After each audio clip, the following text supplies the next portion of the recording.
Saligrama taluk photographer ಮತ್ತು videographer association ವತಿಯಿಂದ ನೂತನ ವರ್ಷದ ಕ್ಯಾಲೆಂಡರ್ ಮತ್ತು ದಿನಚರಿ ಬಿಡುಗಡೆ. ಹೌದು, ಪಟ್ಟಣದ ಬಾಹುಬಲಿ ಭವನದಲ್ಲಿ ಸಾಲಿಗ್ರಾಮ ತಾಲೂಕು ಫೋಟೋಗ್ರಾಫರ್ ಮತ್ತು ವಿಡಿಯೋಗ್ರಾಫರ್ ಅಸೋಸಿಯೇಷನ್ ವತಿಯಿಂದ ನೂತನ ವರ್ಷದ ಕ್ಯಾಲೆಂಡರ್ ಮತ್ತು ದಿನಚರಿಯನ್ನು ಜಿಲ್ಲಾ ಪಂಚಾಯತಿಯ ಮಾಜಿ ಅಧ್ಯಕ್ಷರಾದ ಸಾರಾ ನಂದೀಶ್ ಅವರು ಬಿಡುಗಡೆ ಮಾಡಿ ಮಾತನಾಡಿದರು. ದೇಶದಲ್ಲಿ ಯಾವುದೇ ಪ್ರತಿಭೆ ಹಾಗೂ ಕಲೆಯನ್ನು ಗುರುತಿಸಿಕೊಳ್ಳಲು ಇರುವ ಒಂದೇ ಒಂದು ಸಾಧನವೆಂದರೆ ಅದು ವಿಡಿಯೋ ಮತ್ತು ಫೋಟೋ. ಅಂತಹ ಪ್ರತಿಭಾವಂತರನ್ನು ಗುರುತಿಸುವಂತಹ ಕೆಲಸ ಫೋಟೋಗ್ರಾಫರಿಂದ ಮಾತ್ರ ಸಾಧ್ಯ ಎಂದರು. ಮುಂದಿನ ದಿನಗಳಲ್ಲಿ ನೀವು ಯಾವುದೇ ಕೆಲಸ ಮಾಡಿದರೂ ನಿಮ್ಮೊಂದಿಗೆ ನಾನು ಸಹಕರಿಸುತ್ತೇನೆ ಎಂದರು. ಕಾರ್ಯಕ್ರಮದಲ್ಲಿ ಗ್ರಾಮ ಪಂಚಾಯತಿಯ ಅಧ್ಯಕ್ಷೆ ಫಾತಿಮಾ ಸರ್ದಾರ್, ಮಾಜಿ ಅಧ್ಯಕ್ಷೆ ಹಾಗೂ ಹಾಲಿ ಸದಸ್ಯೆ ಲಕ್ಷ್ಮಿ, ಕೃಷಿ ಪತ್ತಿನ ಸಹಕಾರ ಸಂಘದ ಅಧ್ಯಕ್ಷ ಸತೀಶ್, ಫೈನಾನ್ಸ್ ಕುಮಾರ್, ಗ್ರಾಮ ಪಂಚಾಯತಿಯ ಸದಸ್ಯ ರಾಂಪುರ ಲೋಕೇಶ್, ಸಂಘದ ಅಧ್ಯಕ್ಷ ಎಸ್.ವಿ. ಪ್ರಸನ್ನಕುಮಾರ್, ತಾಲೂಕು ವಾಲ್ಮೀಕಿ ಸಂಘದ ಅಧ್ಯಕ್ಷ ಬೇರಿಯಾ ಸಿ.ಸಿ. ಮಹಾದೇವ್ ಸೇರಿದಂತೆ ಪದಾಧಿಕಾರಿಗಳು ಹಾಜರಿದ್ದರು.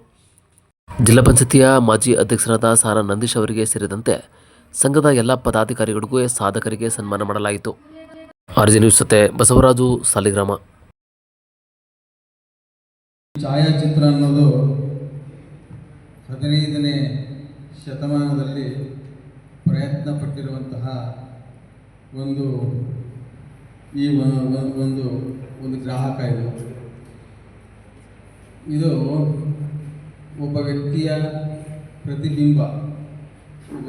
ಪ್ರತಿಬಿಂಬವನ್ನು ಸೆರೆ ಹಿಡಿಯೋದು ಹೇಗೆ ಅನ್ನೋದಂಥ ಒಂದು ಪ್ರಯತ್ನವನ್ನು ಮಾಡಿದಂತಹ ವಿಜ್ಞಾನಿಗಳು ಸುಮಾರು 1800 ಅಂದರೆ 18-19ನೇ ಶತಮಾನದಲ್ಲಿ ಯಶಸ್ವಿಯನ್ನು ಲೂಯಿಸ್ ಪಿಚ್ಚರ್ಡ್ ಅಂತನೋ ಸಹ ಅವರು ಇದನ್ನು ಕಂಡುಹಿಡಿದರು, ಯಶಸ್ವಿಯಾದರು. ಅವರನ್ನು ಈ ವಿಶ್ವ ಛಾಯಾಚಿತ್ರ ಪಿತಾಮಹ ಅಂತೇನು ಕರೀತಾರೆ. ಆಗಸ್ಟ್ 19ನೇ ತಾರೀಕು ಈ ವಿಶ್ವ ಛಾಯಾಚಿತ್ರ ದಿನ ಅಂಥೇಳಿ ಘೋಷಣೆಯನ್ನು ಮಾಡಿದ್ದಾರೆ. ನೀವು ಇದನ್ನು ಈ ಸಂಘವನ್ನು ಮಾಡಿದರೆ ನಾವು ಈ ನಿಮ್ಮ ಕೆಲಸ ಸಾಧಾರಣವಾದಂತಹ ಕೆಲಸವಲ್ಲ. ಯಾರೋ ಒಬ್ಬ ವ್ಯಕ್ತಿ ಎಲ್ಲೋ ಅಸಹಾಯಕನಾಗಿ ಏನನ್ನೂ ಒಂದು ಹೊರದೇಶವನ್ನಾಗಲಿ, ಹೊರ ರಾಜ್ಯವನ್ನಾಗಲಿ, ಹೊರ ದೃಶ್ಯವನ್ನಾಗಲಿ ನೋಡಲಿಕ್ಕೆ ಶಕ್ತಿ ಇಲ್ಲದೆ 4 ಗೋಡೆ ಮಧ್ಯದಲ್ಲಿ ಕುಳಿತಿರಬೇಕಾದ್ರೆ ಅಂಥ ಒಂದು ಪ್ರಕೃತಿಯನ್ನು ನಿಮ್ಮ ಒಂದು ಕ್ಯಾಮ್ರಾದಲ್ಲಿ ಸೆರೆ ಹಿಡಿದು ಅದನ್ನು ಚಿತ್ರದ ಮೂಲಕ ಒಬ್ಬ ವ್ಯಕ್ತಿಗೆ ನೀವು ತಂದು ತೋರಿಸಿದಾಗ ಅವ್ರ ಮನಸ್ಸಲ್ಲಾಗುವಂತಹ ಸಂತೋಷ, ಉಲ್ಲಾಸ, ಅವಕ್ಕೆಲ್ಲ ಕಾರಣಕರ್ತರು ನೀವೇ. ಈ ದಿನ ನೀವು ಬರೀ ಫೋಟೋಗ್ರಫಿಗಳಲ್ಲ, ಈ ಒಂದು ಫೋಟೋಗ್ರಫಿ ಎಷ್ಟು ಮಟ್ಟಿಗೆ ಅಂತ ಹೇಳಿದ್ರೆ ಈ ಒಂದು ರಂಗಭೂಮಿಯಲ್ಲಿದ್ದಂಥ ಒಂದು ವೇದಿಕೆಯನ್ನು ಒಂದು ಬೆಳ್ಳಿತೆರೆ, ಒಂದು ಕಿರುತೆರೆಗೆ ಕೊಂಡೊಯ್ದಂಥ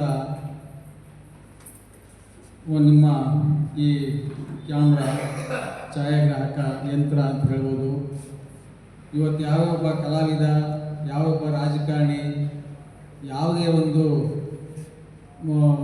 ಕವಿಗಳು ವರ್ಣನೆ ಮಾಡಿರುವಂತಹ ಒಂದು ಸೌಂದರ್ಯವಾದಂತಹ ಒಂದು ಸ್ಥಳ, ಅವೆಲ್ಲ ಇವತ್ತು ಪ್ರತಿಯೊಬ್ಬರಿಗೂ ತಿಳಿಬೇಕು, ಗೊತ್ತಾಗಬೇಕು, ಪ್ರಚಾರಕ್ಕೆ ಬರಬೇಕು ಅಂತ ಹೇಳಿದ್ರೆ ನಿಮ್ಮ ಈ ಒಂದು ಕ್ಯಾಮ್ರಾನೇ ಅಂತ ಹೇಳ್ತಾ, ನಿಮ್ಮಗಳ ಶ್ರಮ, ನಿಮ್ಮಗಳ ಒಂದು ಪ್ರತಿಫಲ, ಜೊತೆಗೆ ಈ ಸಂಘ ಈ ಒಂದು ಕ್ಯಾಲೆಂಡರ್ ಬಿಡುಗಡೆ ಮಾಡುವಂಥದ್ದು, ಈ ಡೈರಿ ಬಿಡುಗಡೆ ಮಾಡುವಂಥದ್ದು, ನಮ್ಮಂಥವ್ರನ್ನ ಕರೆದು ಮಾತಾಡೋಕ್ಕೆ ಬಿಡೋದು, ಇದಕ್ಕೇ ಸೀಮಿತವನ್ನು ಮಾಡ್ಕೋಬೇಡಿ.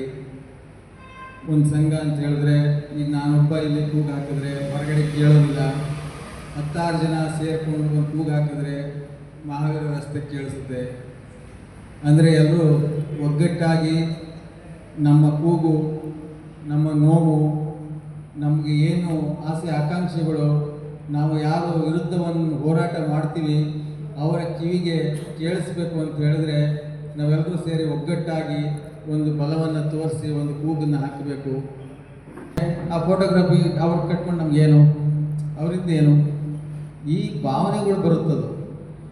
ನಾಳೆ ನಿಮ್ಮ ಕಂಡ್ರೆ ಭಯ ಬರಬೇಕು ಅಂತ ಹೇಳಿದ್ರೆ, ತಾಳಪ್ಪ ಅವ್ರು ಕರೆದಿದ್ದಾರೆ, ಅವ್ರು ನೆಗ್ನೆಸ್ಟ್ ಮಾಡ್ಕೋಬಾರ್ದು, ಅವ್ರ ಹತ್ರ ಹೋಗಬೇಕು ಅನ್ನೋದು ನಿಮ್ಮಲ್ಲಿ ಏನಾದ್ರು ಬರಬೇಕು ಅಂತ ಹೇಳಿದ್ರೆ, ನಿಮ್ಮದು ಏನು ಅನ್ನೋದು ಬಲನ ಅವ್ರಿಗೆ ತೋರಿಸ್ಬೇಕು.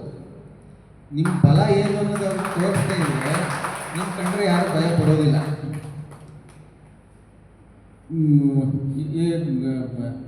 ರಾಜಕಾರಣ ಇನ್ನು ಬೇಕಾದಷ್ಟು ನಾವು ಓಪನ್ ಆಗಿ ಮಾತಾಡ್ಬೋದು, ಬೇಡ ಏನೋ ತಪ್ಪಾಗುತ್ತೆ, ಆಯಿತಾ.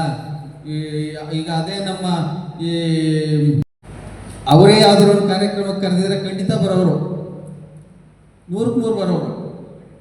ಯಾಕೆಂದರೆ ಆ ಭಯದಲ್ಲಿ ಇಟ್ಕೊಂಡಿದ್ದಾರೆ ಅವರು.